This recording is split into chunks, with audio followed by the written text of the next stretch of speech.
예, 뉴스탑10이 뽑은 6위입니다. 오징어잡이 배에 웬 스마트폰일까요? 너무 서둘러서 북한 주민들과 오징어잡이 배를 돌려보냈다는 생각을 지울 수가 없습니다. 숱한 의혹이 여전히 나오고 있기 때문인데요. 특히 깨끗이 소독까지 해서 북한으로 돌려보냈던 그 오징어잡이 배.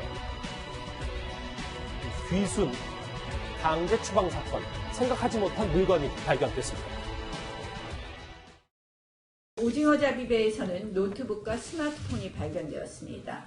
정부는 서둘러서 배를 소독해버렸습니다. 여러 가지 의심되는 부분이 많이 있습니다. 결국은 핵심은 북한 눈치 보기 아니었느냐 하는 그런 결론에 다다릅니다. 예, 지금부터 북한 선원 추방 사건 얘기를 하나씩 짚어볼 텐데, 그런데 안찬일 소장님, 네. 이 문제의 오징어잡이 배에서 고가의 장비가 나왔어요. 스마트폰과 노트북이요. 네. 이 지금 북한으로 돌려보내진 두 선원은 22살, 23살 난 북한의 청년들입니다. 말하자면 그 나이에 배를 탔다는 건 군에 갔다 오지 않은 청년들이고, 요즘 북한의 20대 청년들이 가장 가지고 싶어하는 게 바로 스마트폰과 노트북입니다. 예. 그런데 문제는 그들이 단지 그 취미를 위해서 그것을 가졌느냐, 그렇지는 않다는 것이죠. 이 스마트폰은 평양에서 생산한 그 평양 2418이라고 하지만 외장은 북한제지만 내부 시스템 부속품은 100% 중국제입니다. 우리가 중국제 전화기를 알고 있듯이 우리 대한민국과 달리 번호를 바꾸나 이러는 게 아니라 칩만 바꿔 끼우면 어디서든 사용이 가능한 게 북한과 중국의 이 스마트폰입니다. 따라서 지난번 우리가 삼초강에 들어왔던 어선에서 4명이 왔는데 2명은 돌아가고 2명이 남한의 이미 탈북에는 이모와 통화를 하고 싶어서 배에서 내리자마자 우리 사람한테 스마트폰을 빌려달라고 하지 않았습니까? 이렇게 볼 때 이 친구들이 왜 이 스마트폰을 가져왔는지, 혹시 먼저 온 가족 중에 탈북 가족이 있었던 건 아닌지, 뭐 여러 가지로 추정이 됩니다만, 어쨌든 저 두 장비가 저들의 탈북과 또 송환과 이런 데 좀 많은 설명을 해줄 것 같습니다. 잠시만요. 저 화면 같이 보실게요. 그러니까 이런 값비싼 스마트폰이나 노트북들이 오징어잡이 배에서 발견이 됐다는 건 이들은 귀순, 그러니까 탈북을 생각할 수도 있다라는 의미로 받아들여도 된다. 그렇죠. 또 3명 중 1명은 탈북을 하려다 이제 그 김치강에 들어갔다 체포가 되지 않았습니까? 근데 이 사람들은 원래 그 누구를 뭐 살인하고 자강도 압록강을 통해서 국경을 넘어서 중국으로 탈북하려다 이제 그게 되지 않아서 이번에 내려왔다. 이렇게 또 조사도 된 바가 있기 때문에 제가 볼 때는 저런 걸 볼 때 저 사람들은 분명히 뭐 살인을 16명은 못하더라도 한두 명의 살인이 일어났고 그 사건 뒤에 뭔가 대한민국으로 탈북하려고 했다는 게 저 증거물에서도 저는 좀 의지가 보인다는 것입니다. 알겠어요. 근데 이현정 의원님, 네. 우리 정부 당국은 대공용 이점이 없다고 이 소지품들을 보고도 판단하는 것 같더라고요. 근데 모르겠습니다. 국정원에서 일단 지금 노트북을 보니까 이제 북한에서 하는 뭐 노래라든지 영상 이 정도만 있었다는 이야기를 하고, 스마트폰도 이제 사진이 한 55장 정도 있었다고 하는데요. 그 사진도 뭐 대공용이점이 없었다고 하는데, 중요한 거는 이걸 과연 포렌식을 했느냐의 문제입니다. 왜냐하면 일단 넘어올 때 예를 들어서 본인들이 찍은 영상들을 지울 수 있거든요. 그렇죠. 그러면 이제 현재에 있는 저장된 것만 봐는 것인지, 아니면 이걸 포렌식을 해서 삭제된 것들도 다 해서 받는 것인지, 저는 그게 중요하다고 봐요. 왜냐하면 국정원 수사할 때 그 정도는 하는 게 기본이거든요. 만약에 그냥 있는 사진만 보고 대공 혐의점이 없다라고 돌려보냈다면 저는 문제가 있다고 봅니다. 우리가 모든 것들은, 북한에 오는 것들은 기본적으로 포렌식을 해서 내부에 지운 게 뭔지, 저장된 게 뭔지를 다 봐야 되거든요. 근데 과연 그것까지 했는지는 저는 의문스럽습니다. 자, 그런데요. 이 오징어잡이 배의 실체에 관해서도 의혹은 계속되고 있습니다. 15m의 북한 목선이죠. 그게 16명이 죽었다. 그럼 2명이 살았는데 18명이 그게 탈 수가 있습니까? 18명이 15m 정도의 목선에서 오징어 잡이를 할 수가 있습니까? 예, 그 부분에 대해서는 제가 여기에서 세밀하게 모르더라도 예. 18명이 우선은 거기에 숙식이 가능합니까? 실제 합동조사 결과 그런 내용이 동일했다. 그렇게.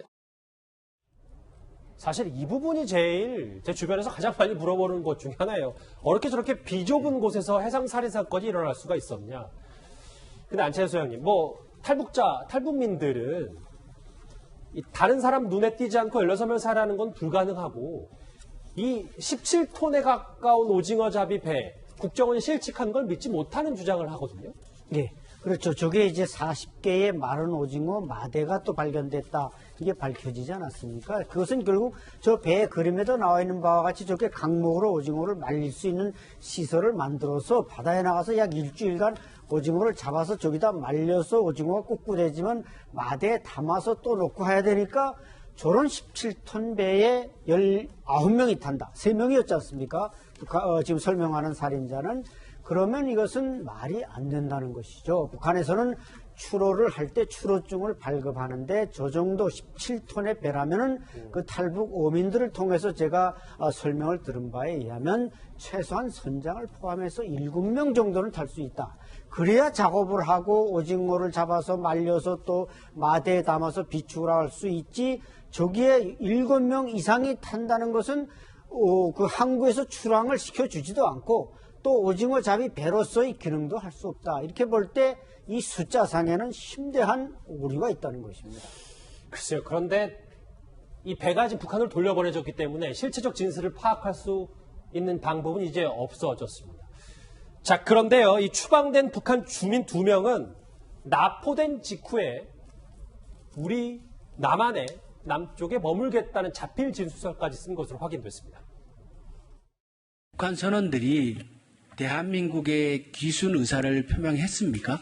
기순 의도가 매우 중요합니다. 기순의 진정성이 없다라고 판단을 했습니다. 죽더라도 돌아가겠다라는 진술도 분명히 했습니다. 전례가 없는 흉악범죄라는 사실과 경로, 행적 이런 거를 종합적으로 판단했을 때 기순 의사가 없는 것으로 최종 결론을 내렸습니다. 저 통일부 장관의 말과 달리 계속해서 불거지는 얘기들은 남쪽에 꼭 남고 싶다는 자필 진술까지 썼다라는 거 보면 정리를 좀 하자면 이번 사건 좀 조기에 덮으려는 우리 정부의 의지가 이걸로 보이는 거 아니냐라는 의심을 지울 수가 없습니다. 그렇죠. 제일 먼저 탈북자가 오면은 동기와 함께 여기에 진짜 귀순을 하겠느냐 말겠냐 이런 이제 질문을 받게 되는데 사실 아까 말씀드린 저 22살, 23살 난 친구는 군대도 갔다 오지 않은 그야말로 순수 민간인데 북한에서는 귀순이라는 용어를 거의 쓰지 않습니다. 귀순이라는 말을 들어도 그것은 혹시 전선에 근무했다면 대북방송을 통해서 뭐 학습을 통해서 일제 때 무슨 일본 토벌대가 말지산에게 귀순하라고 했다. 이런 용어 외에는 들은 적이 없기 때문에 조금만 공부를 게을리한 사람도 귀순이라는 말 알아듣지 못합니다. 그러다 보니까 혼돈이 와서 여기 귀순하겠느냐? 그럼 이게 무슨 말인지 정확히 못 알아들을 수도 있고 그런데 제가 볼 때는 저 친구들이 이미 NLL선에 와서 몇 번 출원해 보건데 우리 측에 의해서 북한으로 쫓겨갔다가 또 내려왔다가 하는 그 말씀 밀당이 있었는데 여기까지 들어왔는데 또 살인을 했다고 하는데 북한으로 죽어도 돌아가겠다. 통일부 장관이 이렇게 말한 데는 저는 모순덩어리일 뿐이지 진실은 전혀 아니라고 생각됩니다. 예. 저는 김현철 통일부 장관의 조금 전에 발언을 들으면서 이해 안 가는 부분이 있습니다. 그 두 사람이 죽더라도 돌아가겠다라고 했다면 왜 이 사람들 눈을 가리고 판문점까지 그렇죠. 포승줄에 묶고 또 뭐 재갈까지 준비했다.